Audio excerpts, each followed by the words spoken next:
केंद्रीय कृषि मंत्री शिवराज सिंह चौहान ग्वालियर पहुंचे। यहां वो कृषि विश्वविद्यालय में आयोजित 64वीं अखिल भारतीय गेहूं एवं जौ अनुसंधान कार्यकर्ता गोष्ठी कार्यक्रम में शामिल हुए। इस मौके पर उन्होंने गेहूं के उत्पादन को लेकर कहा कि जलवायु परिवर्तन के कारण गेहूं का उत्पादन कम हो सकता है, इसीलिए हमारे वैज्ञानिक गेहूं की नई किस्मों पर फोकस कर रहे हैं। इस दौरान केंद्रीय मंत्री ने दिल्ली में होने वाली रबी कॉन्फ्रेंस की भी जानकारी दी। हमने गेहूं की कई नई किस्में हमारे वैज्ञानिकों ने विकसित की है। उनमें बायो फोर्टिफाइड फसलें भी है जो पोषण के लिए बहुत उपयुक्त है।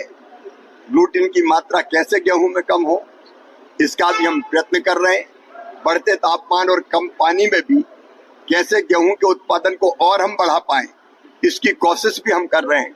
और आज इसीलिए वैज्ञानिकों का और विशेषज्ञों का एक चिंतन का कार्यक्रम आज ग्वालियर में आयोजित है, जिसमें देश भर के हमारे जाने माने ख्यातिनाम वैज्ञानिक भी है, प्रगतिशील किसान भी है। तो आज हम यहाँ गेहूं पर भी चर्चा करेंगे और गेहूं के साथ साथ हम जौ पर भी चर्चा करेंगे। अरे रबी के पूरे प्लान को करने के लिए दो फसलों का चक्र मुख्यतः है, खरीफ का और रबी का।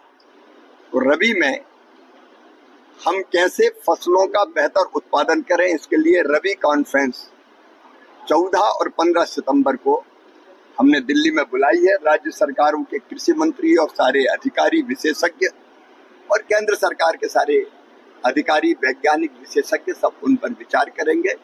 और फिर एक बार जो लैब में शोध होता है, रिसर्च और अनुसंधान होता है, उसको हम सीधे लैंड तक लेके जाएं, किसानों तक लेके जाएं। इसके लिए पहले विकसित कृषि संकल्प अभियान हमने खरीफ की फसल के लिए भी चलाया था। अब रबी की फसल के लिए भी 3 अक्टूबर से विकसित कृषि संकल्प अभियान प्रारंभ होगा, उसकी तैयारी भी हम कर रहे हैं।